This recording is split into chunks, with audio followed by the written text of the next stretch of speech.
Shalom, jumpa lagi dalam Biar Salah Video. Kali ini kita akan membahas rangkuman pelajaran Sekolah Sahabat selama sepekan dengan judul Konflik di Balik Semua Konflik. Yosua pasal 10 ayat 14. Belum pernah ada hari seperti itu baik dahulu maupun kemudian, bahwa Tuhan mendengarkan permohonan seorang manusia secara demikian. Sebab yang berperang untuk orang Israel ialah Tuhan. Yang mungkin akan kita jawab pada Sekolah Sahabat ini, kalau Tuhan itu adalah kasih, kenapa Tuhan memerintahkan peperangan atau Tuhan mengizinkan pemusnahan bangsa Kanaan? Kenapa Ia memerintahkan pembantaian seperti ini? Bukankah Tuhan itu adalah kasih?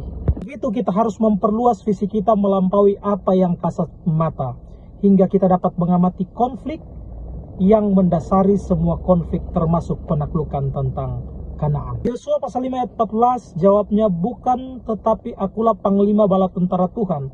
Sekarang aku datang. Lalu sujudlah Yosua dengan mukanya ke tanah, menyembah dan berkata kepadanya, apakah yang akan dikatakan Tuanku kepada hambamu ini? Peristiwa yang luar biasa yang dihadapi Yosua kalau kita lihat dalam Yosua pasal 5 ayat 13, 14 dan bahkan ayat 15. Di sini kalau kita melihat bahwa Tuhan sendiri menjadi bala tentara dan berperang untuk ada di pihak Yosua dan bangsa Israel. Yosua berdoa kepada Tuhan, di sini doanya terjawab. Yosua merasa lega karena Allah sendiri yang mengambil alih komando operasi tersebut sebagai panglima Israel yang kasat mata.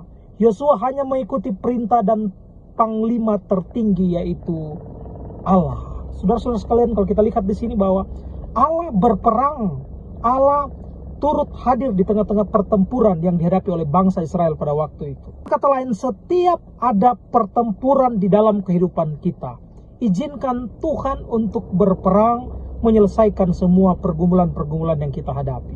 Kemudian, kalau Allah ada sebagai tentara yang akan selalu berperang bagi umat-umat Tuhan, siapa lawan kita? Ya, Yesaya pasal 14 ayat 12, wah engkau sudah jatuh dari langit, hai bintang timur, putra fajar, engkau sudah dipecahkan dan jatuh ke bumi, hai yang mengalahkan bangsa-bangsa. Bahwa sumber peperangan terjadi di atas dunia ini adalah inisiatif daripada setan itu sendiri. Dan kalau kita melihat di sini, setan berusaha untuk menggagalkan rencana Allah, termasuk menggagalkan rencana Allah untuk menyelamatkan umat manusia. Untuk itu penaklukan Kanaan merupakan satu simbol perang antara Tuhan dan setan. Semua peperangan, Bapak Ibu sekalian, kalau kita melihat sebenarnya Tuhan mau untuk berperang menghadapi musuh dan kita tinggal percaya saja. Mencatat di sini bahwa rencana awal Allah adalah menaklukkan Kanaan dengan cara supranatural tanpa Israel harus berperang. Jika bukan karena ketidakpercayaan umat Israel, hal ini pasti bisa akan terjadi. Tidak ada yang mustahil bagi Tuhan. Ada begitu banyak kisah perjalanan bangsa Israel, baik itu di padang gurun keluar dari Mesir, kisah-kisah supranatural yang diperlihatkan kepada bangsa Israel. Tapi sekali lagi, kenapa selalu ada kegagalan? Karena bangsa Israel kurang bergantung kepada Tuhan. Kita lihat bahwa bangsa Israel pada akhirnya menduduki akan tanah Kanaan. Tapi sebagai refleksi Bapak Ibu sekalian, apakah kita mengizinkan Tuhan berperang di tengah-tengah kehidupan kita dan menghadapi akan masalah dan tantangan dalam kehidupan kita?